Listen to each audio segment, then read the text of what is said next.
जय श्री राम। मेरे प्रिय गणों, आज हम सुनेंगे विश्राम सागर 16वां अध्याय वीरभद्र प्रसंग वर्णन।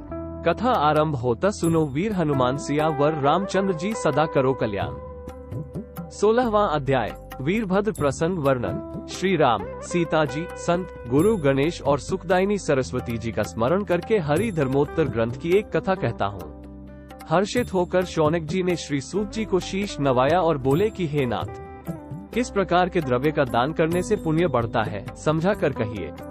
सूत जी ने कहा कि हे मुनि, जिस प्रकार के धन से धर्म की वृद्धि होती है उसे मैं समझा कर कहता हूँ। सुकर्मों द्वारा अर्जित धन को परमार्थ में लगाना चाहिए। ऐसे प्राणियों के पुण्य बढ़ते और पाप नष्ट होते हैं तथा उन्हें स्वर्ग प्राप्त होता है। जो प्राणी अधर्म से कमाया हुआ धन धर्म में लगाते हैं उनका पुण्य व्यर्थ हो जाता है। इसी पर एक कथा कहता हूँ, सुनो। सोरठ नगर में एक वीरभद्र नाम का राजा था।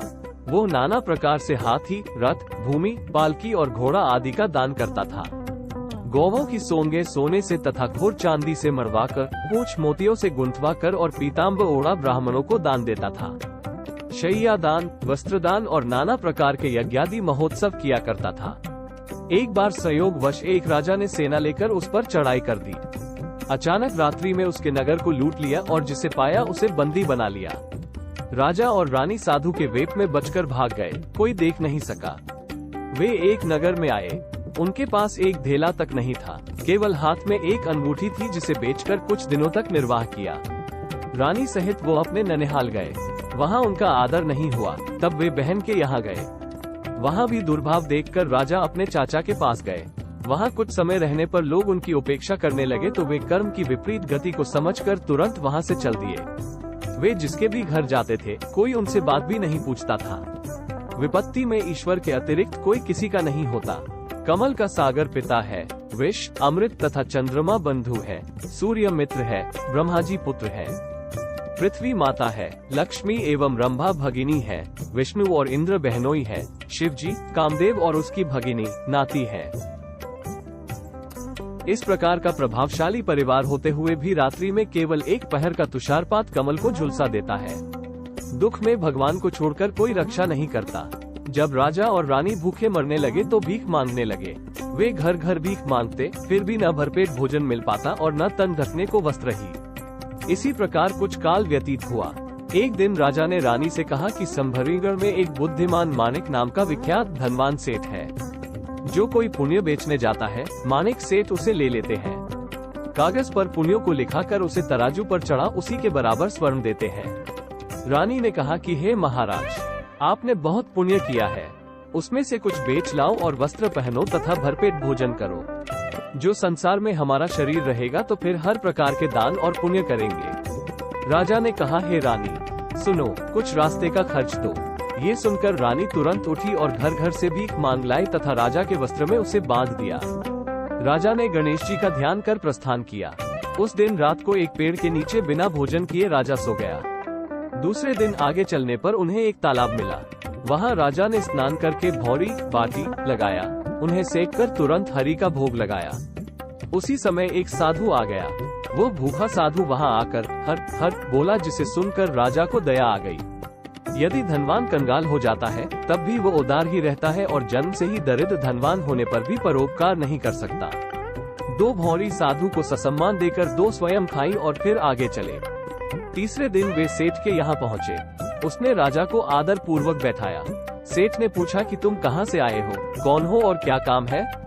ये सुनकर राजा ने कहा कि हे तात, मैं सोरठ से आपके पास आया हूँ। सुना है कि आप पुण्य मोल लेते हैं, अतः मैं भी पुण्य बेचने के लिए आया हूँ। ऐसा सुनकर सेठ ने उत्तर दिया कि जो पुण्य तुमने किया हो बेचो, कागज पर लिखकर तुला पर रखो, किंतु सत्य ही लिखना जिससे तुम्हें धन मिले। राजा ने जो 10,000 यज्ञ किए थे उन्हें लिख दिया। मानिक ने तराजू उठाया किंतु दोनों पलड़े बराबर रहे। रत्ती भर भी स्वर्ण नहीं चढ़ा तो राजा लज्जित हुए। सेठ ने कहा कि झूठ को छोड़कर सत्य सत्य लिखकर फिर रखो। स्वर्ण, गौ, हाथी, घोड़े और कन्यादान आदि जो कुछ राजा ने किया था उसे तराजू पर चढ़ा दिया, किंतु वह भी व्यर्थ हो गया। हेतु, गुमाश्ते, नौकर चाकर आदि जो वहाँ उपस्थित थे सबने कहा कि तुम झूठे हो और धोखा देकर सुख संपत्ति चाहते हो। यदि तुमने दान धर्म किया होता तो स्वर्ण क्यों न चढ़ता। ये हाल देख चतुर सेठ ने पूछा कि तुमने किस समय दान धर्म किया था। वीरभद्र ने कहा कि जिस समय हम सोरठ के राजा थे, हमारे पास हाथी, रथ, घोड़े, पालकी, यान, बहुत सी दास दासियां, सेना और खजाना आदि सब कुछ था। तब ये दान मैंने दिए थे, तुमसे सत्य कहता हूँ। सेठ बोला, हे राजा, स्वर्ण कैसे चढ़े? ये तो अधर्म जनित धर्म है। प्रजा को बंदी बना उसका धन हरण कर उसे दुख दिया और स्त्रियों को वस्त्रहीन किया, बछड़े और गौओं का हरण किया, अनेक हरे भरे वृक्षों को कटवाया। किसी ने आकर दुहाई दी तो तुमने धन लेकर सच्चा न्याय नहीं किया, ऐसे धन से तुमने धर्म कार्य किए, भला ऐसे पुण्य से क्या फल हो सकता है? हे राजा, जब से तुम कंगाल हुए हो तब से कोई पुण्य किया है? राजा ने नम्रता से कहा, हे चतुर सेठ, सुनो, भीख मांगकर तो भोजन मिलता है, फिर दान कहाँ से करूं? जब मैंने गणेश जी का स्मरण करके यहाँ के लिए प्रस्थान किया, तब मार्ग में एक तालाब के किनारे मैंने 4 भौरियां लगाई और भगवान का भोग लगाकर जैसे ही खाने के लिए ग्रास उठाया, वैसे ही एक साधु मेरे निकट आया। उसे भूखा देखकर 2 बाटी उसको दे दिया। जब से मैं कंगाल हुआ, यही पुण्य मैंने किया। ये सुन मानिक सेठ ने इसे लिखकर एक पलड़े में रखा और दूसरे पलड़े में सोना रख डंडी पकड़कर उठाया। इस बार दान की ओर का पलड़ा भारी हो गया। सेठ ने और सोना चढ़ाया, परंतु ज्यों ज्यों स्वर्ण लाकर चढ़ाया जाता था, त्यों त्यों दान वाला पलड़ा भारी होता जाता था। सेठ के भवन में जितना सोना था, वो 2 भौरियों के दान के बराबर न हुआ।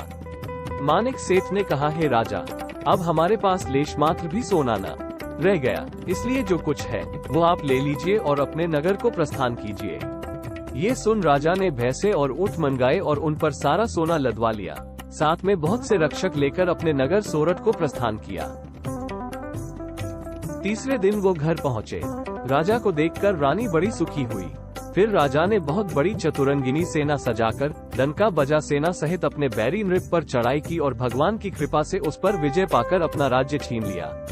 फिर घर आकर बड़ा उत्सव मनाया और विप्रों को विविध प्रकार के दान दिया। फिर राजा अपना राज कार्य संभालकर नाना प्रकार से प्रजा का पालन करने लगे। धर्म विरुद्ध कोई भी कर्म नहीं होने पाता था। जो कोई अधर्म करता था उसे राजा दंड देते थे।